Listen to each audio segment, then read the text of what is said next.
우리 주님의 은혜와 평강이 오늘 예배하시는 모든 성도님들 가운데 풍성하기를 간절히 소망합니다. 영화나 드라마를 보다 보면 사실을 알려주어도 믿지 못하는 등장인물들이 있습니다. 주인공이 고생하면서 진실을 밝혀도 그것을 믿지 못하고 반대로 하다가 꼭 어려움을 겪는 이들이 등장을 합니다. 우리는 이제 그런 사람들을 보면 참 어리석다라고 생각을 하고 이렇게 이야기합니다. 그런데 가만히 생각해 보면 우리가 그렇게 살아가고 있음을 발견하게 됩니다. 성경은 우리에게 늘 진실을 말씀해 줍니다. 그러나 우리는 그 진실을 외면하고 내 마음대로 또 내 뜻대로 살아갈 뿐입니다. 그럼 우리를 지켜보는 하나님의 마음은 드라마를 보는 우리의 마음과 똑같지는 않을 겁니다. 왜냐하면 드라마라는 것은 픽션, 거짓된 이야기이지만 우리의 이야기는 실제를 살아가는 우리의 인생이기 때문입니다. 그렇게 진실을 말씀해 주어도 믿지 못하는 우리를 바라보시는 하나님의 심정은 정말 비교할 수 없는 안타까움과 아픔, 그리고 또 슬픔일 겁니다. 왜냐하면 하나님께서는 우리를 천하보다 더 사랑하시고 독생자를 주시기까지 사랑하시기 때문입니다. 그러니 그저 우리의 인생이라고 방관하고 구경할 수만은 없습니다. 그런데 우리는 어떤가요? 하나님을 믿는다고 하면서도 우리는 우리 생각대로 살고 우리 마음대로 살아갈 뿐입니다. 선택적으로 믿고 싶은 것만 믿습니다. 하나님께서 복을 주신다라고 하는 말씀은 찰떡같이 믿고 하나님께 기도하며 요구하면서도 하나님의 명령이나 하나님의 요구는 외면하고 묵살합니다. 나아가 하나님의 심판에 대해서는 아예 귀를 닫아버리고 나와 상관이 없는 것으로, 아니 그건 진실이 아니고 거짓이라고 외면을 해버립니다. 결국 그저 내 맘대로 또 내가 믿고 싶은 대로 살아갈 뿐입니다. 성도 여러분, 나는 아니라고 말하고 싶으십니까? 그러나 저와 여러분의 삶이, 우리의 삶의 열매가 우리를 증명하고 있습니다. 오늘 우리는 가데스 바네아의 마지막 이야기를 봅니다.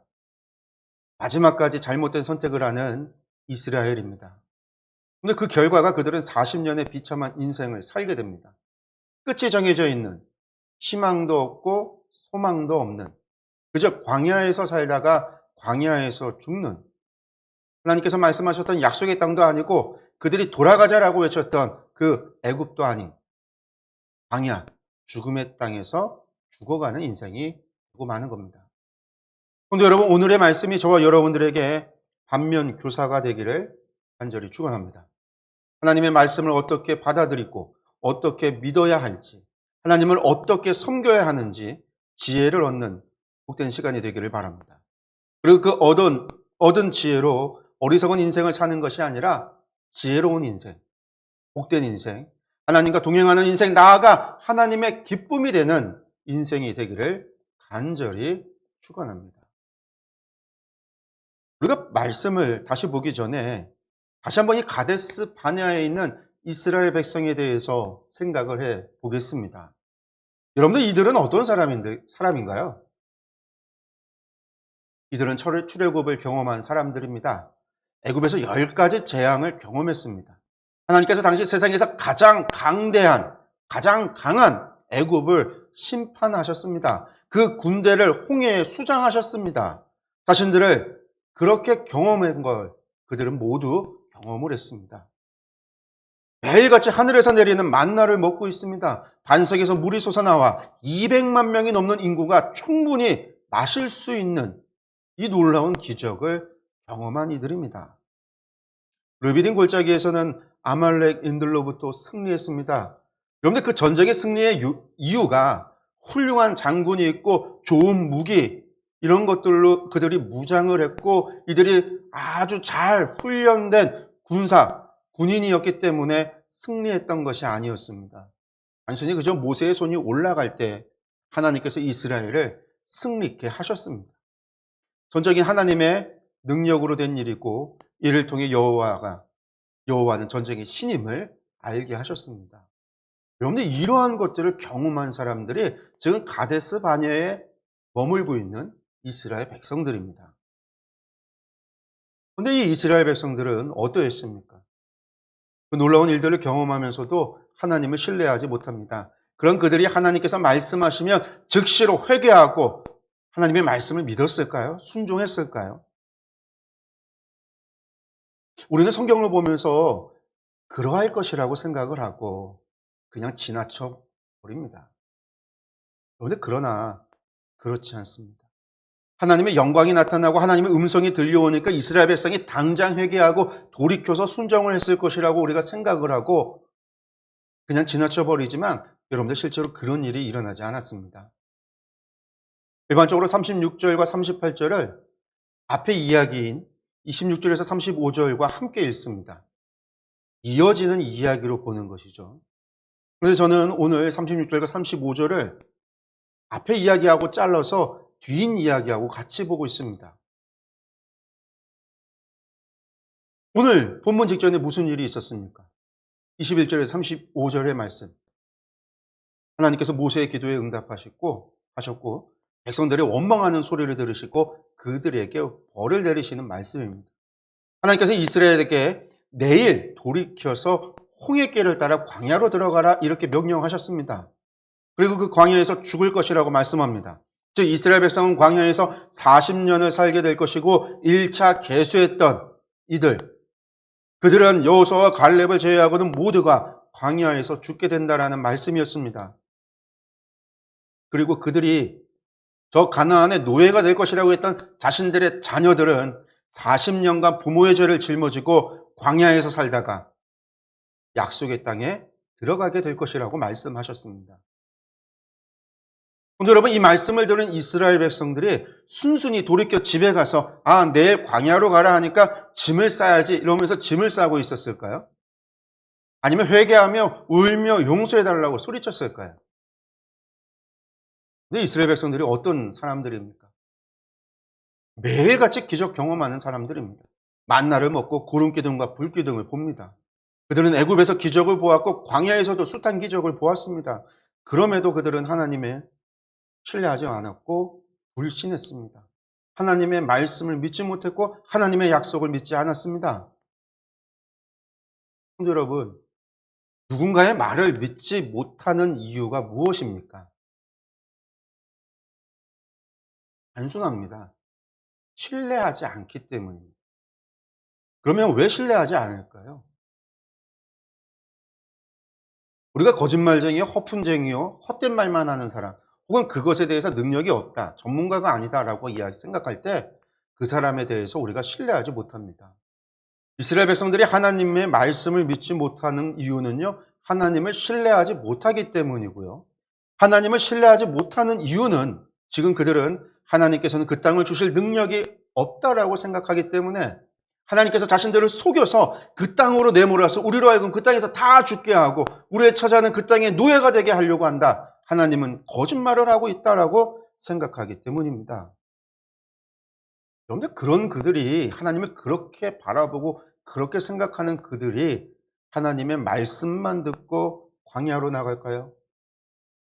모세와 아론을 죽이고 갈렙과 여호수아도 죽이고 자신들 가운데 새로운 지도자를 세워서 애굽으로 돌아가자라고 했던 그들이 지금 하나님의 음성을 들었다고 순종하면서 자기 죽을 길인 광야로 순순히 나아가겠습니까? 그럴 리 없습니다. 물론 하나님의 영광이 나타났으니까요. 지금 순간 매우 두려운 것은 사실입니다. 시내산에서 하나님께서 임재하셨을 때도 온 백성이 두려워 떨며 바닥에 엎드렸어요. 하나님께 감히 나아갈 엄두를 내지 못해서 모세로 하여금 당신 혼자 올라가서 하나님 보고 오라고 그렇게 요구했던 사람들입니다. 그런데 그러나 그렇다고 달라지지 않습니다. 하나님의 임재 경험해 보지 않은 게 아니잖아요. 그거 경험하고도 하나님 믿지 않았단 말이에요. 여러분들 그 임재를 보고도 그들은 며칠 지나지 않아서 금송아지를 만들고 우상 숭배를 했던 사람들입니다. 하나님의 역사를 경험해 보지 못해서 다베라의 사건, 기브로 핫다의 사건, 하스롯의 사건이 일어난 게 아니지 않습니까? 그러면 하나님의 말씀이 있은 후에 그것을 모세를 통해서 전해 들은 백성들의 반응은 어땠을까? 아마도 모세의 말을 무시하고 우리가 왜 광야로 가냐며 소리치고 애굽으로 돌아가자고 선동하며 돌아가려 하는 사람, 또 모세를 죽이려 하는 사람 등 여러 가지 일들이 벌어졌을 것 같습니다. 물론 성경에는 이러한 것들이 기록되어져 있지는 않지만 분명 35절과 36절 사이에는 이러한 일이 발생했을 것 같습니다. 그리고 그러한 일이 있을 때에 36절에서 38절의 사건이 발생했다라고 우리가 읽어야 됩니다. 우리가 말씀을 보겠습니다. 36절에서 38절의 말씀입니다. 모세의 보냄을 받고 땅을 정탐하고 돌아와서 그 땅을 악평하여 온 회중이 모세를 원망하게 한 사람, 그 땅에 대하여 악평한 자들은 여호와 앞에서 재앙으로 죽었고 그 땅을 정탐하러 갔던 사람들 중에서 오직 눈의 아들 여호수아와 여분네 아들 갈렙은 생존하니라. 무슨 일이 벌어졌습니까? 하나님께서 하나님의 말씀을 믿지 못하는 백성들에게 정탐꾼들을 재앙으로 죽이심으로 보여주신 겁니다. 하나님의 심판이 이루어짐을, 하나님께서 말씀하신 것이 이루어지는 것을 보여주신 겁니다. 악평하는 자들을, 그 대표격인 이 정탐꾼들을 재앙으로 죽이심으로 주신 겁니다. 여러분들, 이들 정탐꾼들은 각 지파의 대표로 뽑혔던 사람들입니다. 그만큼 이들은 백성들 사이에 인지도가 있었고 대표성을 가지고 있었던 지휘자들이었습니다. 그들 중에 여호수아와 갈렙을 제외한 10명이 하나님을 신뢰하지 못하고 하나님의 약속을 믿지 않았습니다. 그리고 자신들의 주장을 관철하기 위해서 백성들을 선동하고 백성들을 속이고 거짓말을 했습니다. 가나안 땅은 젖과 꿀이 흐르는 좋은 땅이지만 우리는 정복할 수 없고 우리가 올라가면 저들의 칼에 모두 죽고 우리의 저자는 저들의 노예가 될 것이다. 가나안 땅의 모든 민족들은 안악자 성과 같이 거인이다. 그 앞에 우리는 메뚜기와 같다라고 거짓말로써 백성들을 선동한 이들입니다. 여호수아 갈렙의 말을 무시하고 백성들을 선동했던 그들이 이 모든 일에 앞장을 섰을 겁니다. 애굽으로 돌아가지 않은 이들과 함께 백성들을 선동하고 회막으로 나왔을 겁니다. 모든 백성들 앞에 저들이 서 있었을 것이라는 거죠. 하나님께서는 바로 그들을 재앙으로 죽이셨습니다. 하나님을 신뢰하지 않는 자들, 하나님의 말씀을 믿지 않는 자들, 백성을 선동하여 하나님께 대적했던 이들, 그들의 죄대로 하나님께서 그들을 심판하셨습니다. 이를 모든 백성들이 모여있는 그 자리에서 그 순간에 이루어진 일입니다. 그런데 여러분, 이 일을 보는 백성들의 반응은 어떠했을까요? 그들 앞에서 선동을 하던 이들, 그래서 자신들도 동조하고 따랐던 그 백성들, 그들 눈앞에 그들을 선동하고 그들에게 보고를 했던 그들이 죽습니다. 그저 병들어 죽고 나이 들어 죽는 것이 아닙니다. 그 순간에 재앙으로 하나님께서 죽이셨습니다. 하나님의 심판으로 죽는 그들을 바라보는 이들의 심정은 어떠할까요? 여러분들 백성들이 이제야 정신을 차립니다. 무섭고 두렵습니다. 하나님께서는 애굽에서 모든 초태생을 사람과 가축을 할 것 없이 모든 초태생을 하룻밤에도 죽이셨던 분입니다. 다베라에서 하늘에서 불을 내려 불평하던 이들을 태워 죽이셨습니다. 기브론 핫다와에서는 불평하던 이들을 재앙으로 치셔서 수많은 사람들이 죽었습니다. 모세의 누이 미리암. 여러분들, 이 미리암은 선지자였는데 이 선지자조차 입을 함부로 놀렸을 때에 나병에 걸렸습니다. 이 순간 이스라엘 백성들의 머릿속에는요, 그들이 경험했던 이러한 일들이 주마등처럼 지나갔을 겁니다. 이제 아이들이 정신을 차립니다. 그런데 정신을 차리면 무엇을 해야 할까요? 여러분들, 이 순간에 정신을 차리고 가장 필요한 것이 있다면 무엇일까요? 무엇을 하는 것이 옳을까요? 자신들의 잘못을 시인하고 인정하고 하나님께 회개하고 돌이켜야 합니다. 이것이 옳은 행동입니다. 그런데 이들은 그렇지 않았습니다. 백성들에게 모세가 다시금 이야기합니다. 39절의 말씀입니다.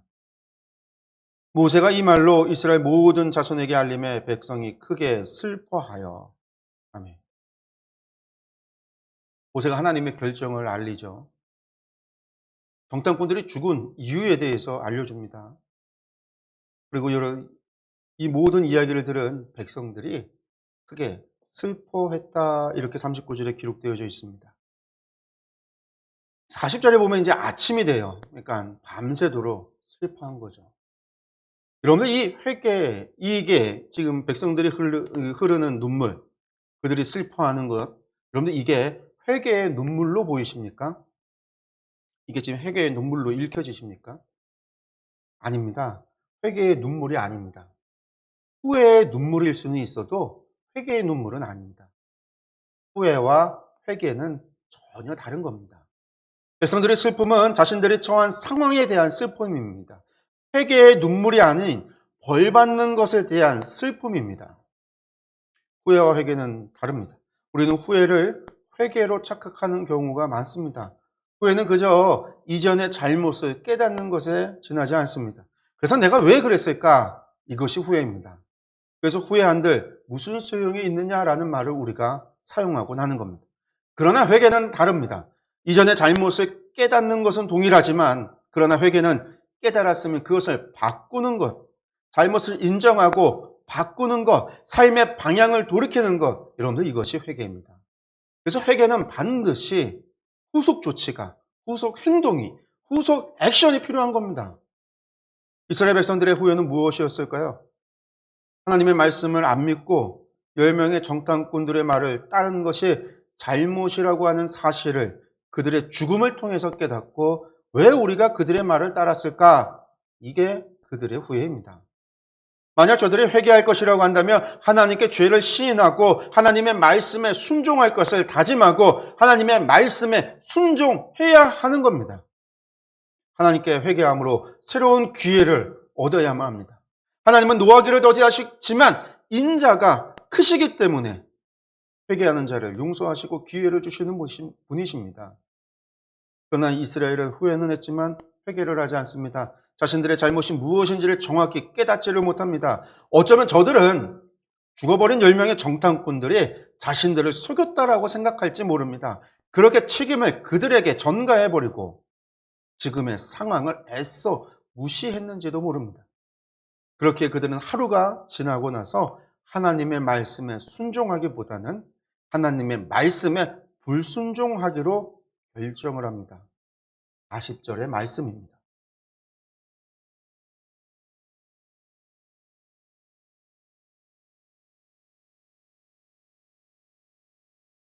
아침에 일찍이 일어나 산 꼭대기로 올라가며 이르되 보소서 우리가 여기 있나이다. 우리가 여호와께서 허락하신 곳으로 올라가리니 우리가 범죄하였음이니이다.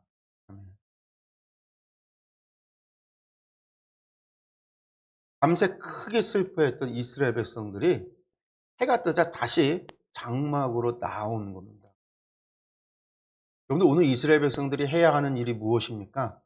먼저 하나님께 회개드리고 하나님께서 명하신 말씀에 순종을 하면서 하나님의 용서를 기다려야 했을 겁니다. 먼저는 하나님의 말씀에 순종하는 거예요. 그러면 하나님의 명하신 말씀은 무엇이냐면 14장 25절에서 하나님께서는 너희는 내일 돌이켜 홍해길을 따라 광야로 들어갈지니라, 이렇게 말씀하셨습니다. 코앞에 있는, 바로 앞에 있는 네게브가 아닙니다. 그 너머에 보이는 산도 아닙니다. 그들이 돌아가자고 했던 애굽 땅도 아닙니다. 자신들이 왔던 그 길을 따라서 광야로 들어가라라는 말입니다. 물도 없고 나무도 없고 풀도 없는 광야, 죽음의 땅 광야입니다. 그곳은 하세롯이고 기브론 핫다하고 다벨합니다. 하나님 앞에 심판받아 죽음이 있었던, 심판이 있었던 땅. 자신들이 시내산을 떠나와서 계속해서 불평하고 불평함으로 하나님께 벌을 받았던 그 다베라, 기브론 핫다와 하세롯과 같은 광야로 들어가라는 것, 이것이 하나님의 명령이었습니다. 그러면 일단 하나님의 명령대로 광야로 들어가서 하나님께 회개하고 하나님 앞에 잘 보여서 하나님 앞에 국률로 다시금 기회를 받아야 되는 거, 용서를 받아야 되는 거, 이게 이스라엘 백성들이 해야 될 일이었는데, 여러분들 이들은 밤새 후회의 눈물을 흘리고 나서 자신들의 죄, 하나님을 신뢰하지 않고 하나님의 말씀을 믿지 못하고 순종하지 못한 죄를 깨닫고 제일 먼저 그 죄를 하나님 앞에 회개하고 인정하면서 말씀에 순종해야 되는 이러한 행동을 했어야 되는데 이들은 그렇질 않았다라는 겁니다. 그들은 장막에서 나와서 산 꼭대기로 올라갑니다. 여러분들 산 꼭대기로 올라간다는 것은 그 옆에 있는 높은 산을 올라갔다라는 이야기가 아닙니다. 지금은 다 광야예요. 그 앞에 보이는 산, 네게브 너머에 있는 산, 유대 산지, 그 산을 이야기하는 거예요. 가나안 땅을 이야기하는 겁니다. 여러분들 이들은 그렇게 산을 나와서 가나안 땅을 향하여 올라가면서 그러면서 마치 회개하는 것처럼 보소서 우리가 여기 있나이다. 우리가 여호와께 허락하신 곳으로 올라가니 우리가 범죄하였음입니다. 이렇게 외칩니다. 그런데 기도를 한 것이죠. 온 백성이 한 소리로 외치며 하나님 앞에 기도를 한 거예요. 회개를 한 겁니다. 여러분들 그런데 이거는 회개가 아닙니다. 회개를 이야기하면서 우리가 범죄했습니다라고 회개를 하면서 뭘 하고 있는 거예요? 하나님의 명령에 불순종하고 있는 겁니다. 광야로 들어가라. 너희는 이제 약속의 땅으로 들어가지 못한다라고 했는데 여러분들 이것을 또다시 어기고 도리어 약속의 땅으로 행군을 한 겁니다. 여러분들 지금 이들은 가데스 바네아에 있습니다. 이스라엘의 최남단인 네게부 사막, 이 네게부 광야 남쪽에 있는 광야가 그 광야에 있는 큰 오아시스가 가데스 바네아예요. 이 오아시스 지대를 북으로 올라가면 그들이 눈에 보이는 땅이죠. 바로 네게부예요. 그리고 네게부에서 바라보는 곳이 산이 가나안 땅. 이 네게부부터 가나안 땅이고요. 그 앞에 보이는 산이 유대 산지입니다. 이 사람들은요, 네게부로 가나안 땅으로 행군을 한 거예요. 가나안 땅에 진입을 했어요. 그리고선 또 가나안 땅의 산지로 유대 산지로 올라가요. 거기에는 누가 있다고 그랬죠? 아낙 자손들이 있다라고 그랬어요. 그 땅을 향해로 올라가고 있습니다. 여러분들 그런 이스라엘 백성을 바라보면서 모세가 외칩니다. 소리 지릅니다. 41절에서 43절의 말씀입니다. 모세가 이르되 너희가 어찌하여 이제 여호와의 명령을 범하느냐 이 일이 형통하지 못하리라. 여호와께서 너희 중에 계시지 아니하니 올라가지 말라 너희의 대적 앞에서 패할까 하노라. 아말렉인과 가나안인이 너희 앞에 있으니 너희가 그 칼에 망하리라. 너희가 여호와를 배반하였으니 여호와께서 너희와 함께하지 아니하시리라 하나. 모세가 분명하게 경고합니다. 모세는 정확히 무엇을 해야 되는지를 알고 있어요. 그들의 죄가 무엇인지도 알고 있어요. 지금 이것이 어떤 상황인지도 알고 있어요. 그러니 모세가 외치는 거죠. 아마도 60만 3,550명 그 군대가 행군을 한 것 같아요. 그들을 향하여 외칩니다. 지금 산으로 올라가는 것은 하나님의 명령을 범하는 행위로 또다시 범죄하는 것이라고 외칩니다. 뿐만 아니라 지금 여호와께서 너희 중에 계시지 아니하니 올라가지 말라고 이야기합니다. 하나님께서 함께 계시지 않으니 대적에게 패할 거라고도 말합니다. 이 모든 일이 이스라엘이 여호와를 배반했기 때문입니다.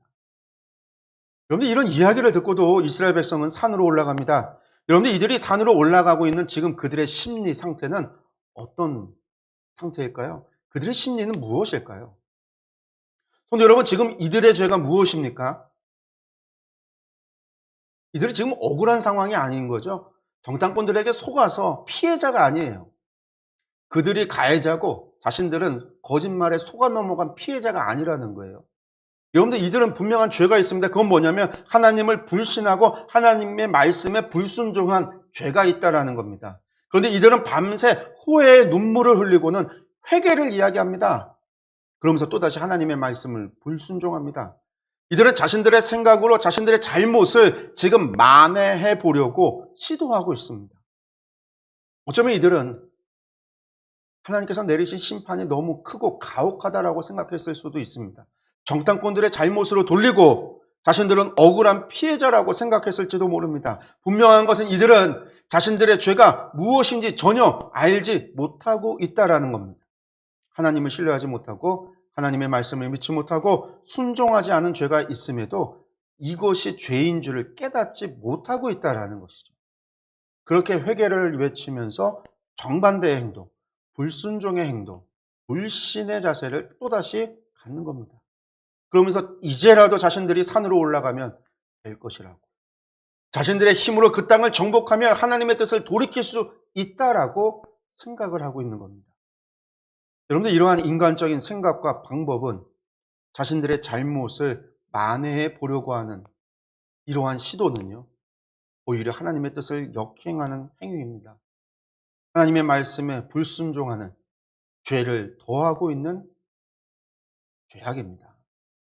그런데 이들은 이것을 지금 전혀 모르고 있습니다. 만약 이들이 진정으로 자신들의 죄를 깨달았고 그 죄를 뉘우치고 회개한다면 이렇게 행동해서는 안 됩니다. 그들은 오히려 자신들이 범한 죄를 부끄럽게 여기고 그 불신앙과 불순종을 미워해야 했습니다. 그리고 불신과 불순종을 떠나서 믿음과 순종의 자리로 옮겨갔어야 합니다. 또한 하나님의 그 어떠한 처벌도 달게 받겠다라고 하는 자세로서 하나님 앞에 긍휼을 구해야 했습니다. 그런데 이것이 다윗의 자세예요. 압살롬의 반란에 의해서 예루살렘을 쫓겨날 때에 여러분들, 사독과 그 제사장들이 법궤를 가지고 다윗을 쫓아갑니다. 이때 다윗이 한 얘기가 그거예요. 하나님의 법궤를 성전에 그대로 둬라. 예루살렘에 그대로 둬라. 혹시나 이 내가 벌 받는 게 하나님께서 나를 벌 받게 하는 것입니다. 내가 이 벌 받는 것을 통해서 내가 더 비참해질 때 하나님이 나를 조금 더 긍휼히 여겨서 하나님께서 나를 긍휼히 여기셔서 나를 다시 회복시킬까? 하나님의 긍휼을 기다리고 하나님의 심판을 달게 받는. 여러분들, 이게 회개의 자세고요. 이게 신앙인의 자세여야만 돼요. 그런데 이들은 그렇지 않았다라는 거예요. 이들은 그들이 자신들이 범한 죄로 인해서 슬퍼한 것이 아니라 하나님께서 내리신 징계로 인해서 슬퍼한 거예요. 약속의 땅에도 못 가고 광야에서 죽을 거라는 이야기에 그 징계 때문에 슬퍼한 겁니다.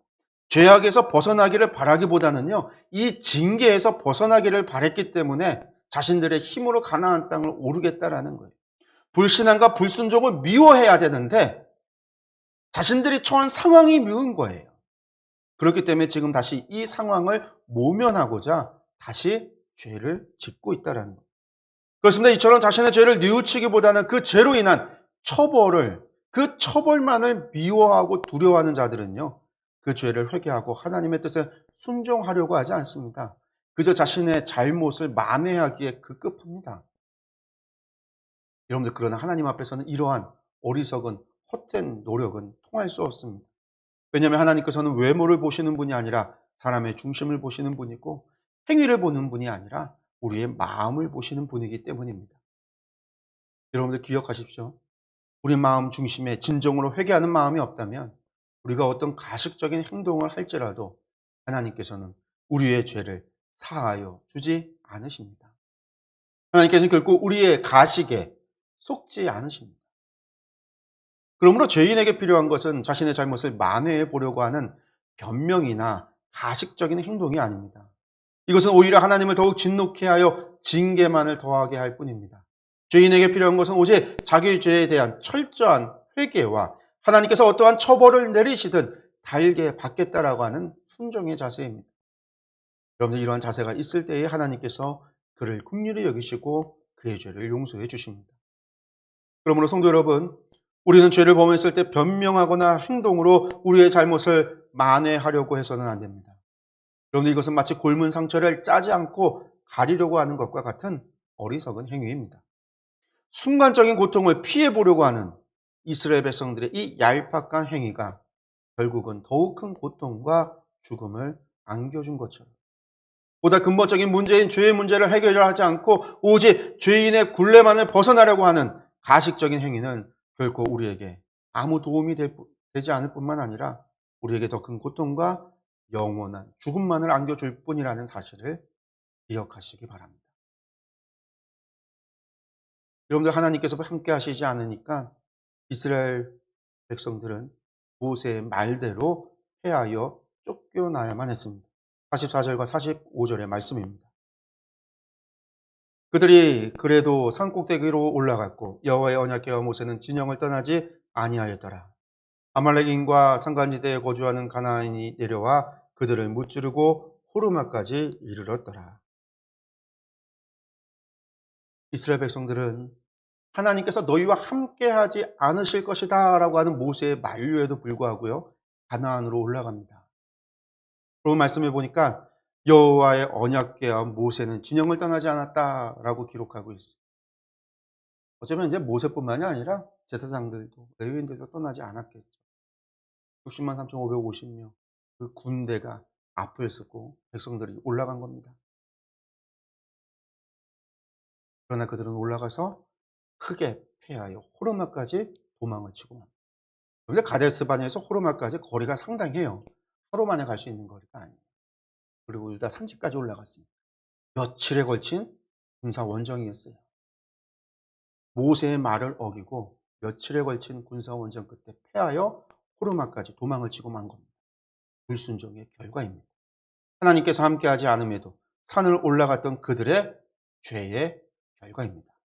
성도 여러분, 이는 하나님께서 원하시지 않는 이스라엘 백성들의 열심이 얼마나 부질없고 헛된 것인가를 우리에게 정확하게 보여줍니다. 이스라엘 백성들이 가나안 땅으로 올라간다라는 것, 이거 쉬운 결정은 아닙니다. 지난밤 그들은 밤새 후회의 눈물을 흘렸습니다. 그리고 이 모든 것을 되돌리기 원하는 그들은 장대한 가나안인들이 사는 가나안 땅, 자신들은 메뚜기요, 저들은 장대하다라고 했던 정탐꾼들의 보고대로 스스로 메뚜기라고 생각을 하고 저들은 거인이요 용사, 난공불락의 성이라고 생각했던 그 땅을 정복하러 올라가는, 하나님도 함께 하시지 않는데 그들만으로 올라간다라고 하는 것, 여러분들 이들은요 두려움을 무릅쓰고 용기를 내서 올라간 거예요. 어쩌면 생명을 건 대단한 열심이었고 용기로 볼 수 있습니다. 그러나 그럼에도 이것은 하나님께서 원하지 않으시는 겁니다. 하나님께서 원치 않는 자의적인 행위에 불과합니다. 그렇게 하나님께 대한 회개로도 믿음으로도 인정받지 못하고 결국 가나안 사람들에게 패하여 도망칠 수밖에 없었던 겁니다. 여기에서 중요한 교훈이 있습니다. 우리가 꼭 알아야 하는 것이 있습니다. 하나님께서 원치 않으시는 우리의 자의적인 우리의 열심은 결코 믿음으로 인정받지 못한다라는 사실입니다. 하나님의 뜻과 어긋난 열심은 결코 믿음으로 인정받을 수 없다라는 것입니다. 그리고 그러한 믿음과 그러한 노력은요, 자신을 구원에 이르게 할 수 없다라는 사실입니다. 여러분들, 바리새인과 서기관들을 생각해 보십시오. 그들은 하나님께 11조를 빠짐없이 드리고 정기적으로 금식하며 종교적인 열심에 있어서는 세상 그 누구보다도 뛰어났던 이들이었습니다. 그러나 그들은 하나님께서 진정으로 원하시는 공의와 사랑과 믿음을 버렸습니다. 그 결과 그들은 그들의 자의적인 열심으로 이 땅에 구세주로 오신 예수님을 십자가에 못 박아 죽였습니다. 그렇습니다. 하나님께서 원치 않으시는 자의적인 열심으로는 결코 구원을 받을 수 없습니다. 그것은 오히려 하나님을 더욱 진노케 할 뿐입니다. 나아가 죄로 인하여 받을 징계를 더욱 중하게 만들 뿐입니다. 생각해 보십시오. 하나님의 뜻과 상관없이 자기 마음대로, 자기 생각대로 하는 일이 어떻게 하나님의 일이라고 말할 수 있겠습니까? 또 하나님과 상관없는 일을 통해서 어떻게 구원에 이를 수가 있겠습니까? 하나님과 상관없는 그 일이 어떻게 하나님의 나라를 위한 일이 되겠습니까? 그렇다면 우리는 생각하고 또 고민해보고 또 점검해 보아야 합니다. 과연 나의 열심이 하나님께 대한 믿음에서 말미암은 것인지, 그저 내 생각, 내 뜻에 따른 자의적인 열심은 아닌지를 심각하게 돌아보고 또 점검해 보아야 합니다. 만약 우리들의 열심이 믿음과는 상관이 없는 열심이라고 한다면, 단지 교회 분위기에 편승해서 사람들에게 인정받기 위해서 그렇게 내는 열심이라고 한다면 그 열심은 우리에게 아무런 유익도 줄 수 없을 겁니다. 그러므로 성도 여러분, 부디 하나님을 온전히 믿는 믿음으로 하나님께서 원하시는 일에 열심을 내시기 바랍니다. 하나님의 일이라고 하는 명목으로 자신을 속이고 교회를 속이고 하나님을 속이려고 들지 말고 오직 진실한 마음으로 하나님만을 위하여 하나님의 뜻을 행하는 자들이 되시기를 바랍니다. 이처럼 하나님을 향한 진실한 믿음에서 말미암아 진실한 믿음에서 말미암은 열심만이 우리를 구원에 이르게 할 것이고 또한 넘치는 하나님 나라의 상급을 보장해 줄 것입니다. 사랑하는 성도 여러분, 오늘 우리는 하나님께 불순종함으로 징계를 받았던 이스라엘 백성들이 또다시 광야로 들어가라는 하나님의 명령에 불순종하는 이야기를 보고 들었습니다. 부디 하나님의 뜻에 순종하는 자들에게는 오직 치욕과 멸망만이 따름을 깨달으시기 바랍니다. 그러므로 그 어떤 순간에도 하나님의 뜻을 거스르지 말고 온전히 그 뜻을 따라 행하는 자들이 되기를 이 시간 결단하고 결심하시기 바랍니다. 비록 하나님의 뜻을 행하는 것이 세상을 살면서 때로는 손해를 보는 것처럼 보이고 또 때로는 엄청난 고난이 따르는 것처럼 보일지라도 오직 그 뜻에 따라 살아갈 때에 우리는 가장 안전하고 복된 삶을 살아갈 수 있음을 믿으시기 바랍니다. 기도하겠습니다.